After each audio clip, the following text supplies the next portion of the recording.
must build a vibrant and strong Liberia of which we can all be proud. President Ellen Sirleaf has proven that women can do it. She can stand up in a terrain so-called of men. Madam Sirleaf has made all of us brave. We are all Liberia, Liberia is our own.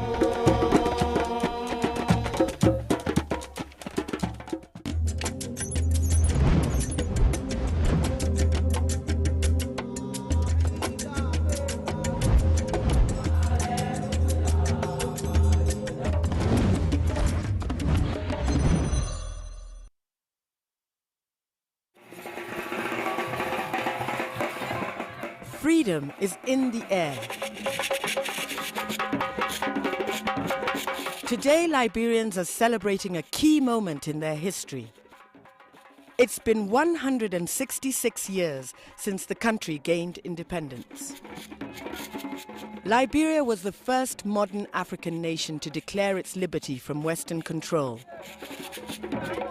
But Liberians have only really enjoyed true freedom in the last 8 years, since the election of President Ellen Johnson Sirleaf.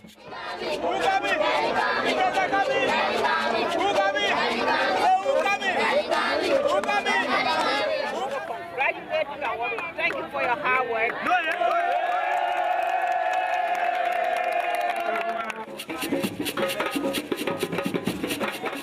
With the government of Madam Ellen Johnson Sirleaf, we see democracy moving. We see freedom of expression. We're seeing the economy is booming gradually. So that's another value for us as an independent and sovereign state. Liberia is a land of peace in Africa, so we don't want no more war. A male-dominated country plagued by civil war, a female president was unthinkable. But Ellen would go on to win the country's first democratic election and shape Liberia in an unprecedented way. Her Excellency Ms. Ellen Johnson Sirleaf, President of the Republic of Liberia. She is the first female head of state in Africa. We are all Liberia, Liberia is our own.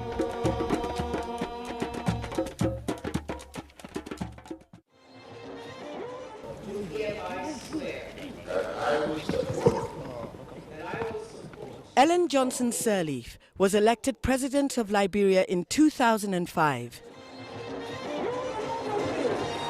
2 years after the country emerged shattered from a brutal civil conflict. She was a popular activist and in her late 60s. We will vote for Liberia, and I think she stands for Liberia. That was the feeling. We thought that Liberia had just received a declaration of independence, you know, because we saw something like, oh yes, Liberia is about to be transformed. But in this West African country, which has traditionally been split into communities ruled by male chiefs, politics had long been thought to be no place for a woman. We feel fear in this political arena because you feel alone, you know. You'll be called names, your siblings, your parents, your relatives, everybody is scared because they think it's not your area, what will happen to you, and somehow it's to shield you as a woman. But we are saying no, and she said no, I don't need to be shielded. She was very focused, and from small, she always felt that she would either be the president of this country or she would hold some high office. Life started for young Ellen and 3 siblings in the center of Liberia's capital, Monrovia. She was living here because they played the Gola mansion. It was small, we used to play football.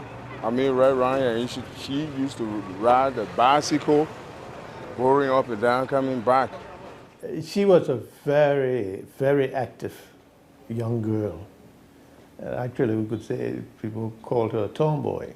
And she could climb trees as fast as we boys could. And she even played football with us. But it was her outspokenness that had always set her apart.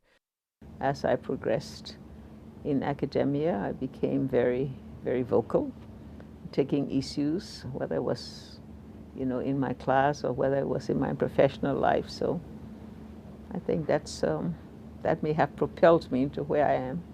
She spoke out for equality, a value that had been instilled in her by the dual heritage of her parents. Her father's ancestors had been in Liberia for many generations, the so-called indigenous Liberians. Her mother was raised primarily by ancestors of those former slaves who arrived in the country around 200 years ago from America. There was a long-running feud between the groups. Well, she wanted equality, and she wanted an emergence of the Liberian people coming together as one. She spoke out against the domination of elitist families, so-called Americo-Liberians as against the indigenous Liberian. She took a very strong position on those issues. And so she became popular and well-known with grassroots people. She studied economics at home before attending Harvard University in the United States of America, returning in her early 30s. At the time, prominent Americo-Liberian William Tolbert was president, and he appointed the young but highly educated Ellen to the finance ministry. When you go in, go prepared. William Tolbert's daughter, Christine Tolbert Norman, also worked in the government. I saw her dynamism. I saw at that point she didn't fear to express her interest politically. I was impressed by her because she was a woman who was ambitious. She attracted attention with a fiery speech to the Liberian Chamber of Commerce.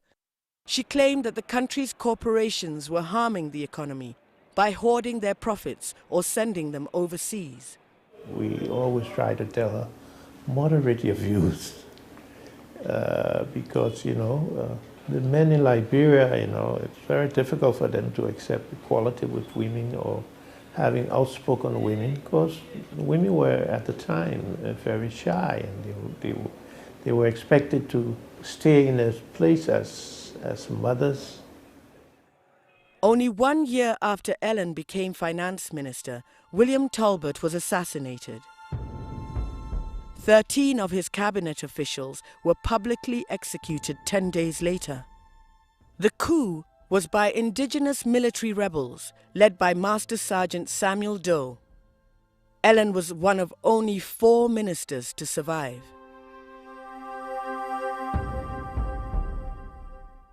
Still, she later spoke out against Samuel Doe's regime and was sentenced to 10 years in prison. International calls for her release followed, and her term was cut to just less than a year. She left prison defiant and proud. I went to the prison to get her out, and it was just fantastic, the crowds, the surging crowds. And she gave this famous salute with the fists in the air, and the crowd went wild. And we had to just bodily take her and put her in the back of a truck so that she could get away, because, the crowd was surging. And, she liked that. Let's face it, she liked that. And she was inspired by that. I've been through it all. I've been through the good days and the bad days. And I think that has hardened me to be able to stay focused, to be able to pursue what I want to pursue and not be diverted, by those who would do things differently or try to move me away from my course. Less than 5 years after she came out of jail, Ellen was threatened again by Samuel Doe's officials and fled to the USA. When there was no opportunity, she didn't go and sit down and wait for a term. She went and worked hard at the World Bank. She worked hard with IMF. She worked with the UN. She has aspiration, she has determination, loyalty, and of course diligence is paramount.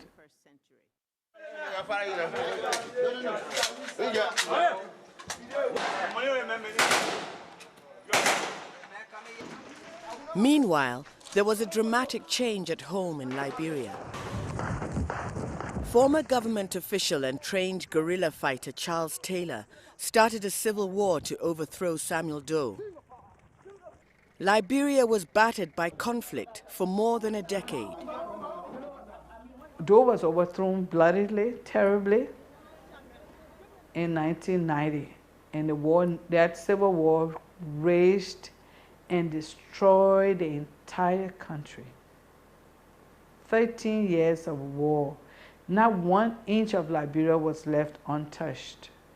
But the loss of lives, the loss of pride, the loss of just human aspiration. Liberians had to be degraded to eating grass for days, for months. Children were without parents. The war brought education to a halt. Youth were used as child soldiers. Many kids never saw their parents again. In 1994, female activists started to emerge for the first time in such great numbers. The mounting killings drove them to campaign. We met with warlords, one-on-one, tried to reason with them to put down the guns, and let us try to live in peace.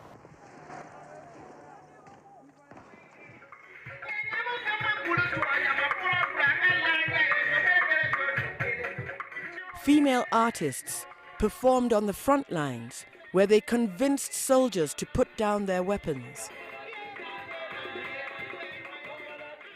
We disarmed with music, and they gave us the guns, and we turned the guns over to ECOMOG. ECOMOG turned it over to the UN through music. Some of the children that I disarmed, I brought them to do a case study with them. That with lots of love, these children will not go back to fight. Peace negotiations finally led to a ceasefire in 1996. Elections were held the following year. Philip Wesser was one of the few journalists who covered the Liberians going to the polls. He had been part of a group of reporters that had started up the Inquirer after all Liberian media houses had shut down due to the conflict. Many persons were not too sure that Manaseli would return to Liberia for security reasons, because she and Taylor couldn't see eye to eye with our local heads. But she braved the storm, and she came to Monrovia. And for that reason, she was referred to as the Iron Lady. This headline is the biggest headline this newspaper ever carried. And the government was not too happy while the kind of big headline was given.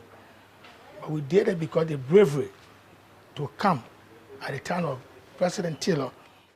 She had been a member of the Liberian Action Party, but joined the Unity Party since it did not have a candidate. This way, she could run for presidency. It was predicted that Taylor was going to win the elections. He had the MPP, and Manaseli would come second. And true to that prediction, the result came that way. We are ready and we are prepared. But peace did not last for long. The country came under attack by a Guinea-based Liberian rebel group in 1999. After the conflict had raged for 4 years, women once again refused to be silenced.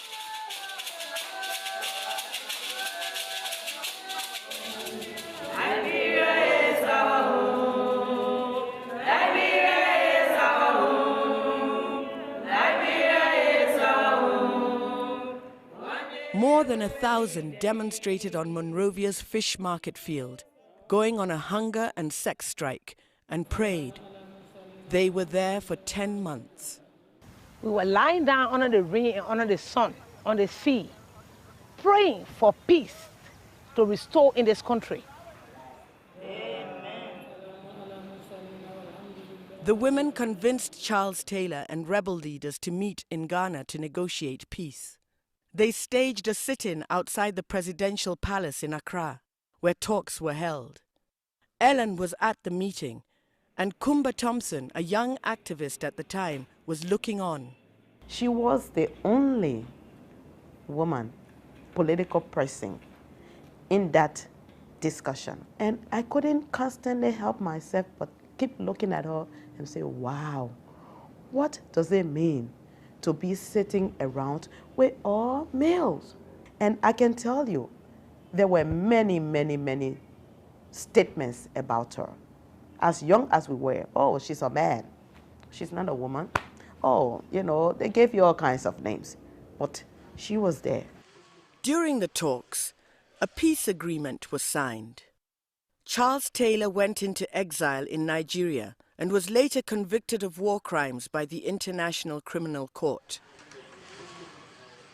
A temporary government was appointed, taking Liberia into its first post-war election 2 years later.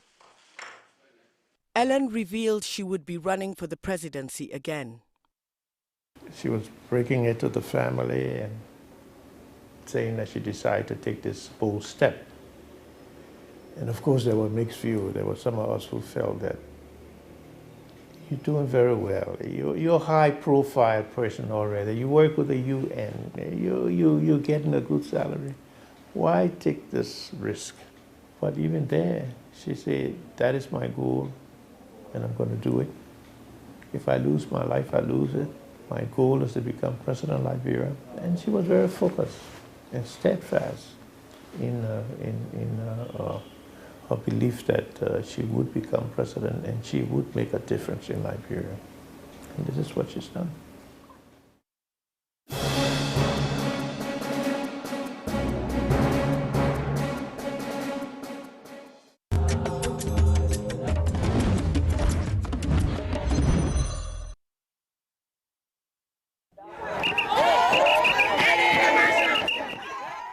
Many of the women who had found a political voice during the war threw their energy into Ellen's cause.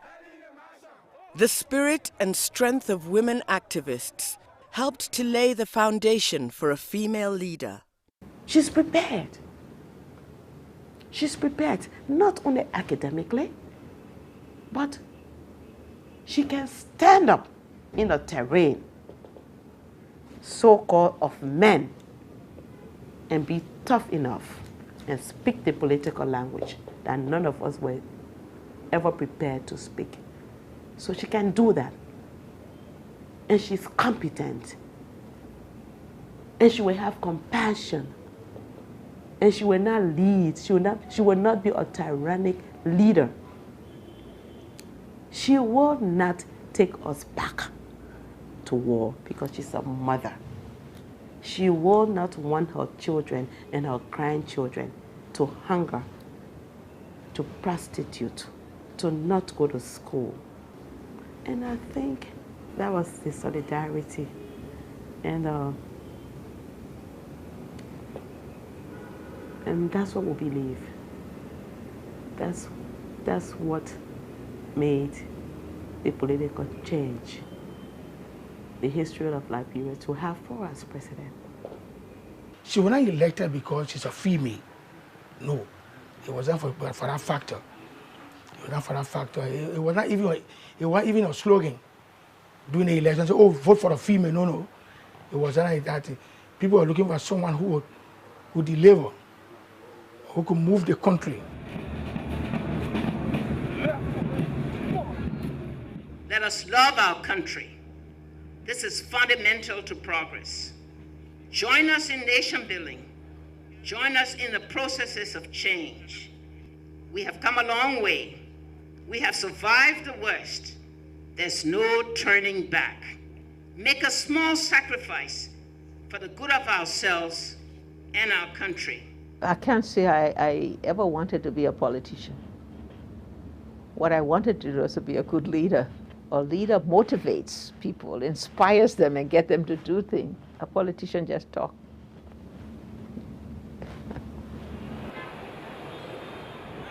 Liberia has a population of around 3.5 million. Almost 60% are below the age of 35. The challenges here are many and diverse.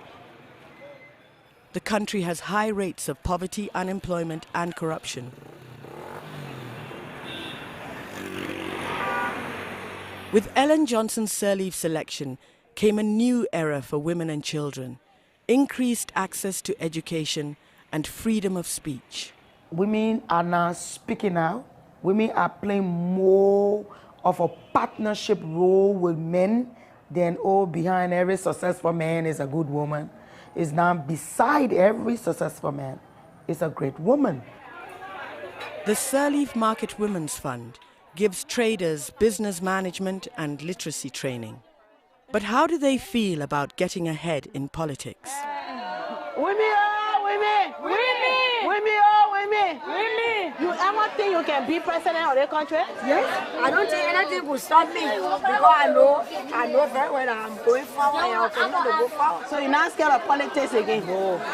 Because I know it. I know politics. I want to be a president when I grow up to help my family. You want to be a president when you grow up? How old are you? What will you do when you be president now? I will help with food. Do you think a woman can be president? Yes. Do you think she can be president? Yes. I said every human being in the country can arrest so she can become president. I think the boldness and the realization remains just here. They're not able to translate the thinking of leadership from this sphere to the national level. The younger children, the younger people, I think, have a better opportunity. And the little girl who says, I can be president. In other words, I've seen, before I didn't see it. I'm just a child born here, but in my era, in my time, I see a woman as president. So it means that I can vie for the highest office. Wait. Stop. Down. Right. Right.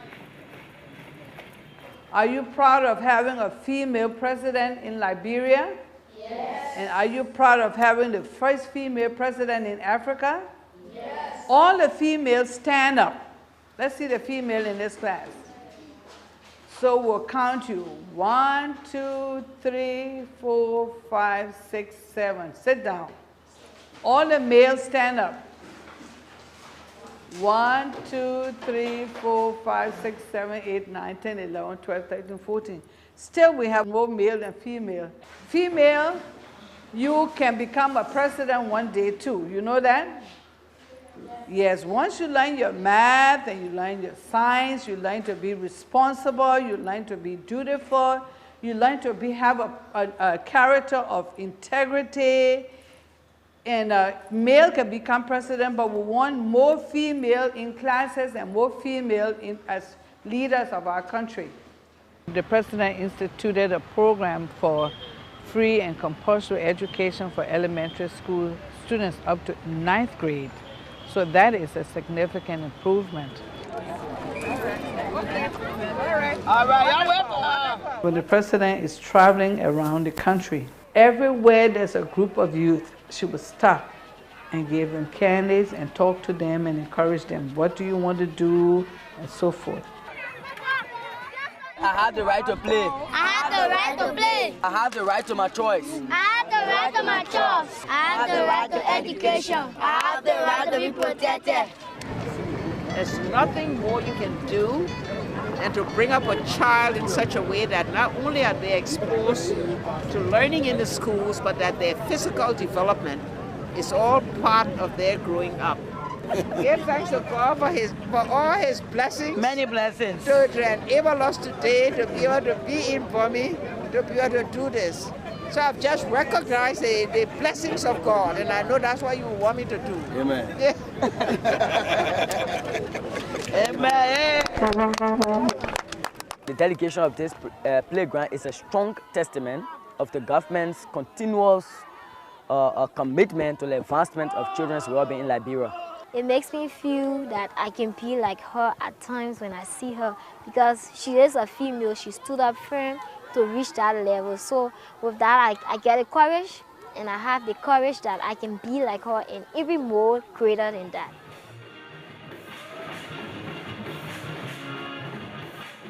It hasn't all been easy, I've had my share of failures.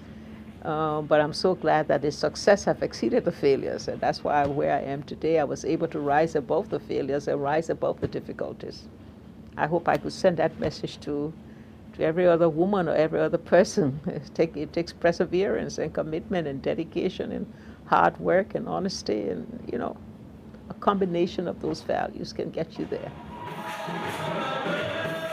Perhaps her most significant success has been keeping her country at peace for nearly a decade. Peace can only be achieved in Liberia with total respect for human rights. And that's what Madam Sirleaf has brought to Liberia in terms of democracy. Every day somebody is saying something about Madam Sirleaf. But is Madam Sirleaf reacting to what they say? No. Her leadership has not escaped controversy altogether. The president has come under fire for promoting 3 of her 4 sons into high positions. She has also been criticized for not doing enough to drive down poverty. It affects around 70% of the population.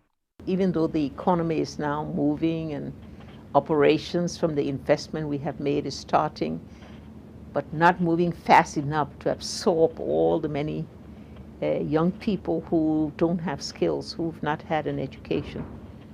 And so our challenge is, how do we give them the skills through technical and vocational education? How do we prepare them so that they too can have their dignity back, so they don't have to beg or they don't have to steal, they can earn it. That's the biggest challenge right now. The expectations are still high. People see her as someone to move them from where they are to somewhere. And one of the difficulties is to deal with expectation. It's not about expectation, it's about reality. The reality is that where we came from, where we are today, Madam Sirleaf has done well. We have not heard about attempted coup. We have not heard about the president being assassinated, God forbid. We have not heard that you have people coming to invade the city like before.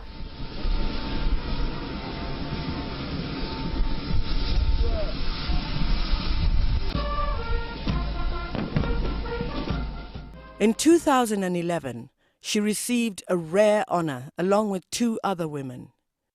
Ellen won the Nobel Peace Prize for advocating women's rights and participation in peace building.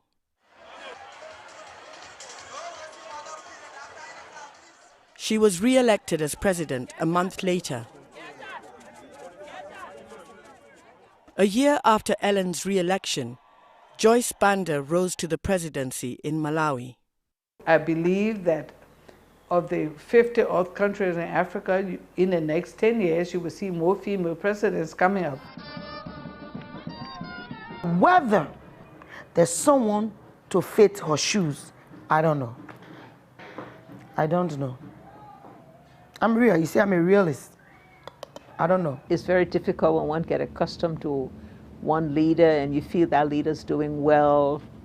You think there can be nobody else, but there's always somebody else who can step up to the plate, somebody else who can take over and carry on.